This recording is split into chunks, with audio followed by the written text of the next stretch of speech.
Assalamualaikum warahmatullahi wabarakatuh. Ketemu lagi dengan channel kami. Kali ini masih membahas tentang sejarah. Ya, pada video berikutnya akan membahas tentang pemerintahan di masa sistem parlementer, yaitu pada saat demokrasi liberal. Kita akan membahas tentang Kabinet Ali Sastro Amijoyo I. Sebelumnya, pada video sebelumnya, kita sudah membahas tentang Kabinet Nasir yang memerintah dari 6 September sampai 21 Maret, 6 September 1950 sampai 21 Maret 1951. Kemudian kita juga sudah membahas pada video sebelumnya Kabinet Sukiman yang memerintah dari 27 April 1951 sampai 3 April 1952. Juga sudah kita bahas yaitu Kabinet Wilopo yang memerintah dari 3 April 1952 sampai 3 Juni 1953. Nah, sekarang kita akan bahas tentang Kabinet Ali Sastro Amijoyo I, dimulai dari 31 Juli 1953 sampai 12 Agustus 1955. Nah, saudaraku, saya ingatkan bagi yang belum subscribe untuk menekan subscribe, like, share, dan tekan tanda lonceng. Juga tolong dikomentari apapun yang ingin Anda sampaikan di unek-unek Anda, sampaikan saja di kolom komentar di bawah YouTube ini, di bawah video ini. Oke? Nah, 2 bulan setelah munculnya Kabinet Wilopo, setelah muncul lalu mundur Kabinet Wilopo, terbentuklah kabinet baru yang dinamakan Kabinet Ali Sastro Amijoyo I yang mendapat dukungan dari Partai Nasional Indonesia dan Nahdlatul Ulama. Sedangkan Mas Sumi memilih sebagai oposisi. Kabinet Ali mempunyai program 4 pasal, yaitu 1. Program dalam negeri dengan meningkatkan keamanan dan kemakmuran serta dengan segera menyelenggarakan pemilihan umum. Yang kedua adalah pembebasan Irian Barat secepat-cepatnya. Yang ketiga adalah program luar negeri, antara lain pelaksanaan politik luar negeri bebas aktif dan peninjauan kembali persetujuan konferensi meja bundar. Kemudian yang keempat, menyelesaikan atau penyelesaian pertikaian politik. Kabinet Ali Sastro Amijoyo ini juga menghadapi kendala pada masa jabatannya, di mana masalah atau kendala yang dihadapi adalah yang pertama, menghadapi masalah keamanan di daerah yang belum juga dapat terselesaikan dengan baik seperti DITII di Jawa Barat, kemudian di Sulawesi Selatan, dan di Aceh. Terjadi peristiwa 27 Juni 1955, suatu peristiwa yang menunjukkan adanya kemelut dalam tubuh TNI Angkatan Darat, ya. Masalah TNI Angkatan Darat yang merupakan kelanjutan dari peristiwa 17 Oktober 1952. Bambang Sugeng sebagai Kepala Staf Angkatan Darat mengajukan permohonan berhenti dan disetujui oleh Kabinet. Sebagai gantinya, Menteri Pertahanan menunjuk Kolonel Bambang Utoyo, tetapi Panglima Angkatan Darat menolak pimpinan baru tersebut karena proses pengangkatannya dianggap tidak menghiraukan norma-norma yang berlaku di lingkungan TNI Angkatan Darat. Bahkan ketika terjadi upacara pelantikan pada tanggal 27 Juni 1955, tidak seorang pun panglima tinggi yang hadir, meskipun mereka berada di Jakarta. Wakil Kasat pun menolak melakukan serah terima dengan Kasat baru. Nah, kendala yang tiga, keadaan ekonomi yang semakin memburuk, maraknya korupsi dan inflasi yang menunjukkan gejala yang membahayakan. Yang keempat, memudarnya kepercayaan rakyat terhadap pemerintah. Yang kelima, munculnya konflik antara PNI dan Nahdlatul Ulama, menyebabkan Nahdlatul Ulama memutuskan untuk menarik kembali menteri-menterinya pada tanggal 20 Juli 1955 yang diikuti oleh partai lainnya. Adapun penyebab jatuhnya kabinet Ali Sastro Amijoyo I dikarenakan Nahdlatul Ulama menarik dukungan dan menterinya dari kabinet, sehingga keretakan dalam kabinetnya inilah yang memaksa Ali Sastro Amijoyo harus mengembalikan mandatnya pada presiden. Meskipun kabinet ini pada akhirnya harus bubar, akan tetapi pada masa kabinet ini telah diperoleh beberapa hasil. Adapun hasil dari kabinet Ali Sastro Amijoyo I adalah yang pertama, persiapan pemilihan umum untuk memilih anggota parlemen yang akan diselenggarakan pada tanggal 20 September. Pada tanggal 29 September 1955 menyelenggarakan Konferensi Asia Afrika tahun 1955. Kemudian kabinet selanjutnya setelah kemunduran dari Ali Sastro Amijoyo I adalah Kabinet Burhanuddin Harahap yang memerintah pada tanggal 12 Agustus 1955 sampai 3 Maret 1956. Nah, kabinet kelima terbentuk pada tanggal 12 Agustus 1955 yang dipimpin oleh Burhanuddin Harahap dari Partai Masyumi. Program kerja kabinet Burhanuddin Harahap antara lain yang pertama, mengembalikan kewibawaan moral pemerintah dalam Hari Kepercayaan Angkatan Darat dan Masyarakat. Yang kedua, akan dilaksanakan pemilihan umum, desentralisasi, memecahkan masalah-masalah inflasi dan pemberantasan korupsi. Kemudian yang ketiga, perjuangan mengembalikan Irian Barat ke Republik Indonesia. Yang keempat, melaksanakan kerja sama Asia Afrika berdasarkan politik bebas aktif. Adapun hasil dari kerja Kabinet Burhanuddin Harahap adalah yang pertama, penyelenggaraan pemilu pertama yang demokratis pada tanggal 29 September 1955, yaitu memilih anggota DPR, dan pada tanggal 15 Desember 1955 memilih Dewan Konstituante. Terdapat 70 partai politik yang mendaftar, tetapi hanya 27 partai yang lolos seleksi, menghasilkan 4 partai politik besar yang memperoleh suara terbanyak, yaitu Partai Nasionalis Indonesia, Nahdlatul Ulama, Masyumi, dan yang keempat adalah PKI.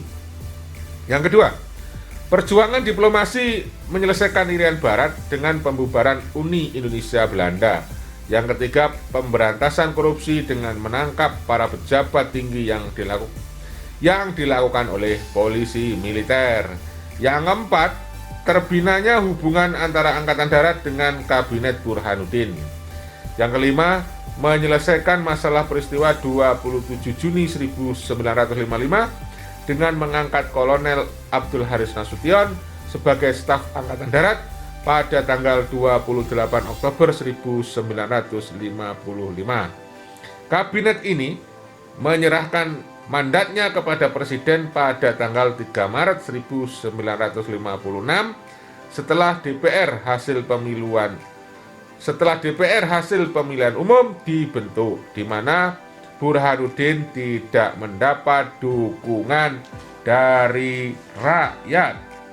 Nah, selanjutnya adalah setelah Burhanuddin kembali naik dan digantikan oleh Ali Sastro Amijoyo II yang mulai memerintah 20 Maret 1956 sampai 4 Maret 1957. Kabinet Ali Sastro Amijoyo II terbentuk pada tanggal 20 Maret 1956. Kabinet Ali Sastro Amijoyo II merupakan kabinet pertama hasil pemilihan umum dan merupakan kabinet koalisi 3 partai besar, yaitu Partai Nasional Indonesia, Masyumi, dan Nahdlatul Ulama. Program kerja Kabinet Ali Sastro Amijoyo II adalah 1. Menyelesaikan pembatalan hasil KMB. 2. Menyelesaikan masalah Irian Barat. 3. Pembentukan Provinsi Irian Barat. 4. Menjalankan politik luar negeri bebas aktif. 5. Meneruskan kerjasama negara-negara Asia Afrika dan melaksanakan keputusan-keputusan konferensi Asia Afrika di Bandung 1955. Selama masa kerjanya, kabinet ini juga telah menorehkan hasilnya, di mana hasilnya adalah kabinet ini mendapat dukungan penuh dari Presiden dan dianggap sebagai titik tolak dari periode planning and investment. Hasilnya adalah pembatalan seluruh perjanjian konferensi meja bundar pada tanggal 3 Mei 1956. Adapun kendala atau masalah yang dihadapi oleh kabinet ini sebagai berikut. Yang pertama, berkorbannya semangat anti Cina di masyarakat. 2. Muncul pergolakan atau kekacauan di daerah yang semakin menguat dan mengarah pada gerakan separatisme. Gerakan ini ditandai dengan pembentukan dewan militer seperti Dewan Banteng di Sumatera Tengah, Dewan Gajah di Sumatera Utara, Dewan Garuda di Sumatera Selatan, Dewan Lambung Mangkurat di Kalimantan Selatan, dan Dewan Manguni di Sulawesi Utara.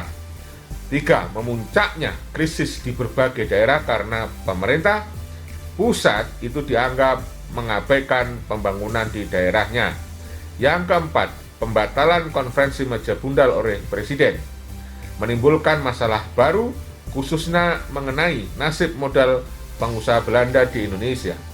Banyak pengusaha Belanda yang menjual perusahaannya pada orang Cina karena memang merekalah yang kuat ekonominya. Muncullah peraturan yang dapat melindungi pengusaha nasional. Kemudian yang kelima, timbulnya perpecahan antara Masyumi dan PNI. Masyumi menghendaki agar Ali Sastro Amijoyo menyerahkan mandatnya sesuai tuntutan daerah. Sedangkan Partai Nasional Indonesia berpendapat bahwa mengembalikan mandat berarti meninggalkan asas demokrasi dan parlementer. Kabinet Ali Sastro Amijoyo II menyerahkan mandatnya kepada Presiden Soekarno pada tanggal 14 Maret 1957 karena munculnya gerakan separatisme di daerah-daerah dan ditariknya kembali menteri-menteri dari Masyumi yang melemahkan kabinet Ali. Kemudian kabinet selanjutnya adalah kabinet Juanda yang memerintah mulai 9 April 1956 sampai 5 Juli 1959. Kabinet Juanda disebut juga Kabinet Karya. Insinyur Juanda diambil sumpahnya sebagai Perdana Menteri pada tanggal 9 April 1957. Insinyur Juanda diambil sumpahnya sebagai Perdana Menteri, yaitu kabinet yang tidak berdasarkan atas dukungan dari parlemen karena negara dalam keadaan darurat. Namun tetap terdiri dari para pakar ahli dalam bidangnya. Kabinet ini dibentuk karena kegagalan konstituante dalam menyusun Undang-Undang Dasar pengganti Undang-Undang Dasar sementara 1950, serta terjadinya perebutan kekuasaan antara partai politik. Kabinet ini dibentuk dengan pimpinan Insinyur Juanda. Program kerja dari Kabinet Karya disebut Pancakarya yang meliputi 1.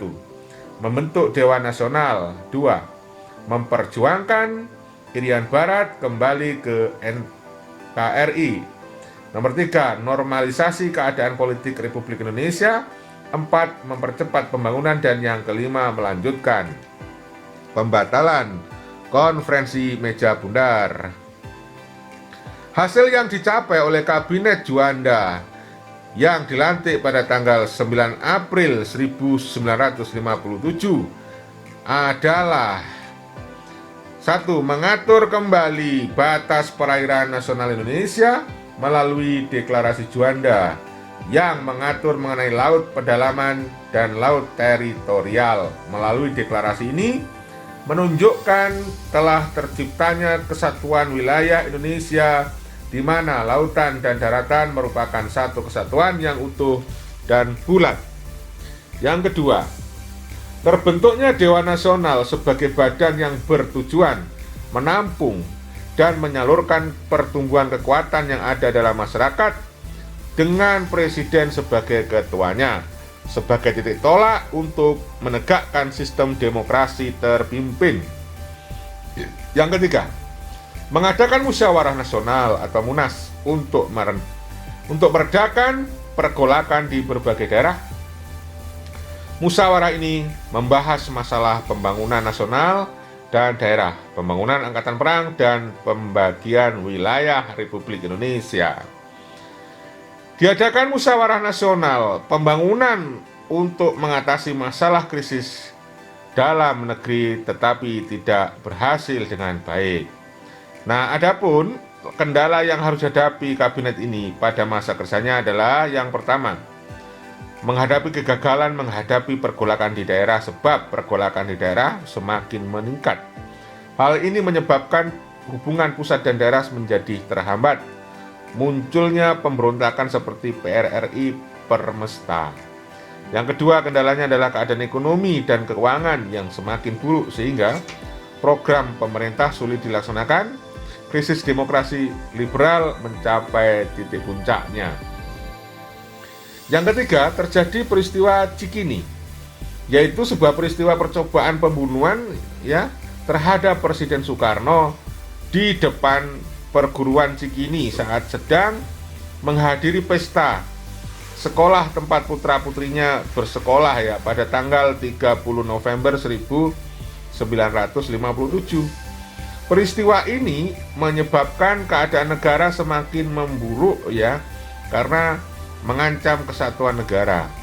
Kabinet ini berakhir saat Presiden Soekarno mengeluarkan dekret Presiden 5 Juli 1959 dan mulailah babak baru sejarah Indonesia, yaitu lahirnya demokrasi terpimpin.